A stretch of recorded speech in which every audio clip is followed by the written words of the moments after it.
தமிழக வெற்றி கழகத்தின் தலைவர் விஜய் கரூரில் பிரச்சாரம் செய்தபோது 41 பேர் பலி. இதையடுத்து காவல்துறை மீது தமிழக வெற்றி கழகமும் தமிழக வெற்றி கழகத்தின் மீது காவல்துறையும் குற்றச்சாட்டு. இந்த நிலையில் இந்த வழக்கு இன்று கரூர் நீதிமன்றத்தில் வந்தது. இதையடுத்து ஒரு வழிப்பாதை உள்ள வேலுச்சாமிபுரத்தை காவல்துறையினர் எங்களுக்கு ஒப்படைத்த போதே இது வேண்டாம் என்று கூறினோம். நாங்கள் 5 வழி பாதை கொண்ட லைட் ஹவுஸ் பகுதியைத்தான் கேட்டோம்.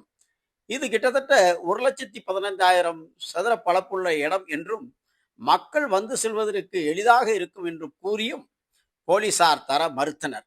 மேலும் வேலுச்சாமிபுரத்தில் சென்ட்ரல் மீடியனை அகற்றும்படியும் கேட்டோம். அதையும் செய்யவில்லை.